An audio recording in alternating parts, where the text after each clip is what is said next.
बिस्मिल्लाहिर्रहमानिर्रहीम। अस्सलाम वालेकुम नाज़रीन, मज़ेदार ख़बर ये है कि मिनी बजट के मसले पर लहरें आपस में भिड़ गई हैं। ऐसा लग रहा है, लहरों से मुराद आप समझते हैं मैं क्या कह रहा हूँ, यानी वो लहरें जो हर चीज़ को उथल पुथल कर देती हैं, तहोबाला कर देती हैं।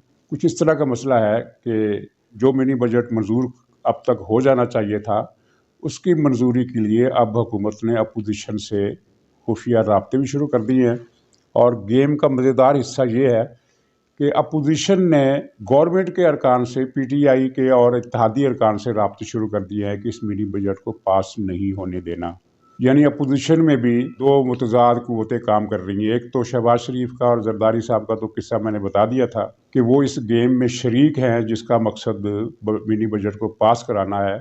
लेकिन इन दोनों पार्टियों के चंद एक अरकान ही इनके काबू में हैं, जिनकी गिनती मिलाकर 28 या 30 बनती है दोनों जमातों के। लेकिन बाकी अरकान इनके कहने में नहीं है और बाकी अरकान से इन दोनों ने राब्ते भी नहीं किए हैं ताकि मामला राजदारी का राजदारी ही में रहे। सिर्फ एतमाद वाले अरकान कौमी असम्बली से राब्ते किए गए। तो अब जो मिनी बजट की मुखालिफ क़ुव्वतें हैं ईवान से बाहर, वो भी लगता है कि उस हरकत में हैं और इसी बुनियाद पर अपोजिशन वालों ने पहली मरतबा ये हिम्मत की है कि मिनी बजट रुकवाने के लिए सिर्फ अपनी मुज़ाहमत के बलबूते को काफ़ी नहीं समझा, बल्कि पीटीआई के और इत्तेहादी अरकान से इनके राब्ते शुरू हो गए। और हुकूमत की बौखलाहट का ये आलम है कि उसने ये फ़ैसला किया है कि मिनी बजट सेनेट में जाएगा, सेनेट की कमेटी उसे अप्रूव करेगी, वो सेनेट कमेटी अप्रूव करके फिर गवर्नमेंट को वापस भेजेगी, उसके बाद ये कौमी असम्बली में आएगा। यानी ये उल्टा एक चक्कर चला दिया है जिसकी कोई सेंस नहीं है, जिसकी कोई लॉजिक नहीं है और जिसकी बज़ाहिर कोई वजह नहीं है। लगता ये है, मेरा ख़्याल है या ज़रा तफन्नुन समझ लीजिए कि शायद किसी ने कहा हो, किसी पीरनी फ़कीर ने कहा हो कि इस तरह करो तो इस तरह हो जाएगा। यानी ये भी कुछ टूने का चक्कर हो, इल्म एदाद का चक्कर हो या क्या मामला है। यानी जो बिल कौमी असम्बली से पहले मंजूर होता है उसके बाद सेनेट में जाता है, वो बिल अब पहले सेनेट में जाएगा। ये तो पहली मरतबा सुना है कि कोई हुकूमत इस तरह की कार्रवाई कर रही हो। और उसके बाद फिर ये भी तय हुआ है कि कौमी असम्बली में इस पर बहस होगी। हालांकि पहले ये प्लान था कि ये जुमेरात या जुमे को ही बुलडोज़ करके पास करा दिया जाएगा। अब इसमें क्या हिकमत है, क्या मसला है, कुछ समझ में नहीं आ रहा। और अपोजिशन से जो राब्ते कर रही है गवर्नमेंट, इसका मतलब ये है कि गवर्नमेंट को भी अच्छी तरह पता चल गया है कि उसके अरकान की एक तादाद इसके हक़ में वोट नहीं देगी और स्पीकर के लिए जो 10 को 20 बना देने का महार है, उसके लिए भी मुमकिन नहीं रहेगा कि वो इतनी बड़ी धांधली कर सके कि मिनी बजट के हक़ में तो 50 वोट आएँ और वो कह दे कि 200 वोट आ गए। तो इस तरह का कोई चक्कर है जिससे एक बड़ी मज़गा खेज़ सूरत-ए-हाल बन रही है।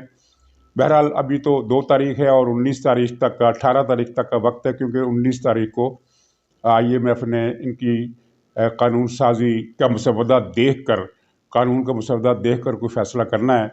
तो 18 तारीख तक इनके पास वक्त है, यानी 15-16 दिन इनके पास है। तो इन दोनों में कोई कारीगरी हो सकती है। ज़्यादा पॉपुलर जो प्रेडिक्शन है वो ये है कि ये मिनी बजट पास करा लिया जाएगा। और इस दौरान हुकूमत के जो बयानात हैं वो अजीबो-गरीब हैं। मसलन जो शौकत तरीन है वो कहता है कि बिल से आम आदमी पर कोई फ़र्क नहीं पड़ेगा, जबकि हुकूमत ही के इदारे FBR का जो चेयरमैन है उसका कहना यह है कि इस मिनी बजट की सियासी कीमत हुकूमत को देनी पड़ेगी। ज़ाहिर है जब सियासी कीमत तभी देनी पड़ती है जब आवाम के मफादात के ख़िलाफ़ कोई सूरत हाल पैदा हो, तभी उसको सियासी कीमत कहते हैं। अगर आवाम पर इसका कोई असर ही नहीं पड़ना है तो फिर सियासी कीमत का क्या सवाल है। गोया कि हुकूमती इदारे का एक आदमी इतराफ़ कर रहा है कि इस बजट से बहुत आवाम के लिए मुश्किलात पैदा हो जाएंगी और आवाम इस हुकूमत के ख़िलाफ़ हो जाएंगे, मज़ीद ख़िलाफ़ हो जाएंगे, क्योंकि ख़िलाफ़ तो पहले ही बहुत हैं। अब कल नए साल का आगाज़ होती है इन्होंने पेट्रोल की कीमत बढ़ा दी है, जबकि कुछ ही दिन पहले इन्होंने कुछ कीमत कम करके दाद से मिटी थी कि जनाब देखो हमने तेल की कीमत सस्ती कर दी। और साथ ही अब ये खबर आ रही है कि बिजली की कीमत में एक और इजाफा हो रहा है।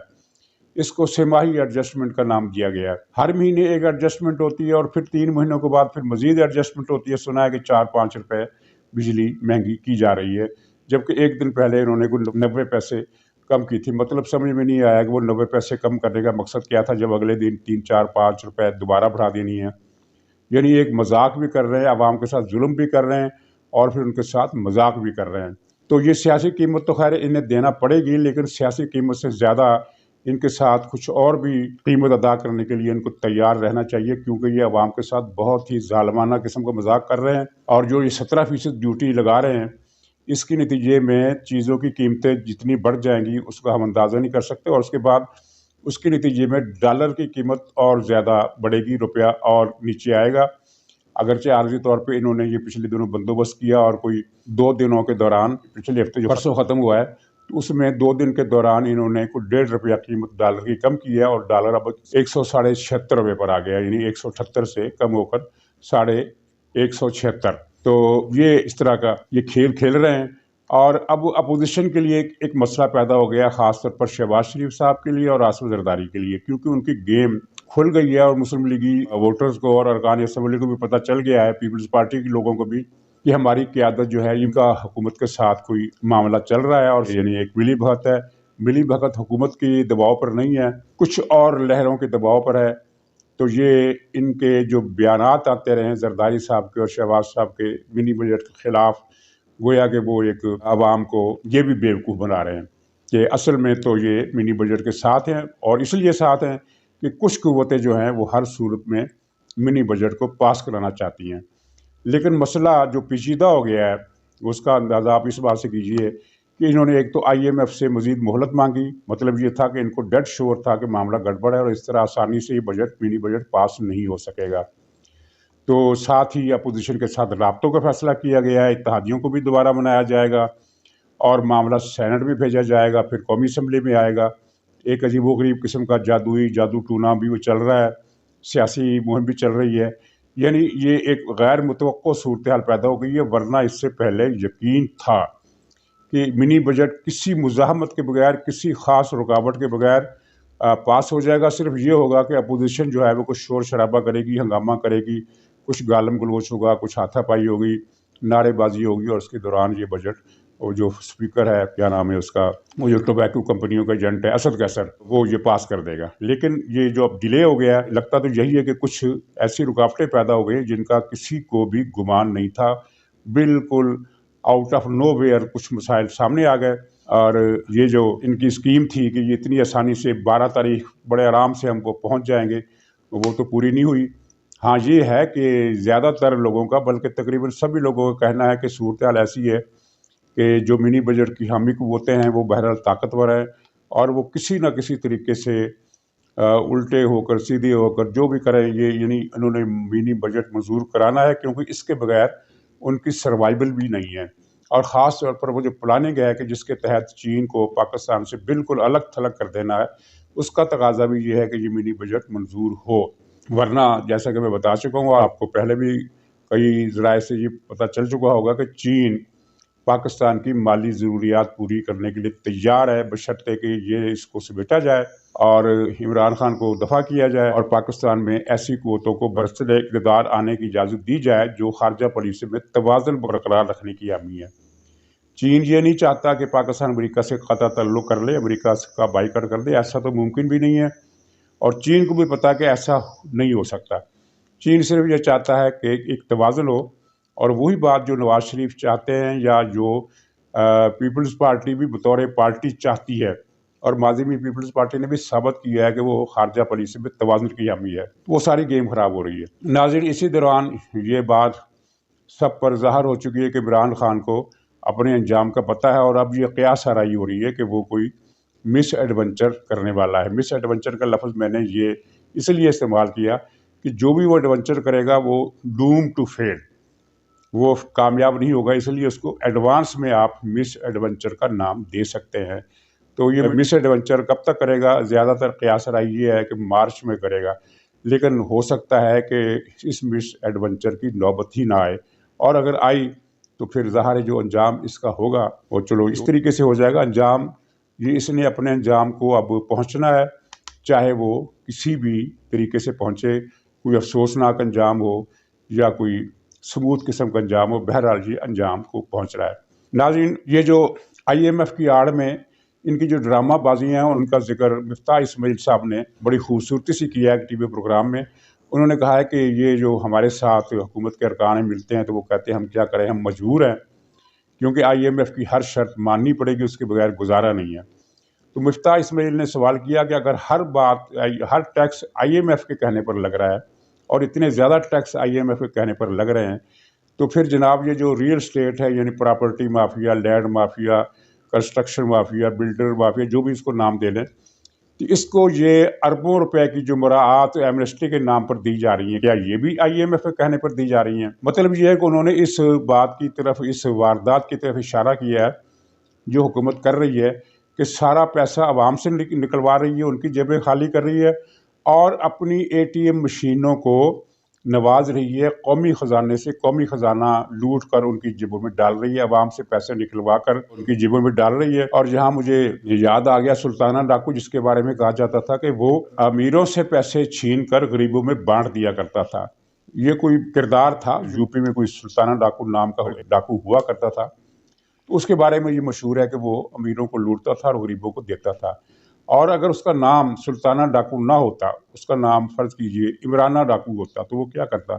वो यही करता जो आज हो रहा है कि गरीबों से पैसे छीन कर, उनके बच्चों का दूध छीन कर, उनके बच्चों के कपड़े और बस्ते और किताबें महंगी करके, ये इमरान खान जो है ये सारा पैसा अपनी ATM मशीनों और जो इसके माफिया, इसके क्राइम पार्टनर हैं, उनको ये दे रहा है।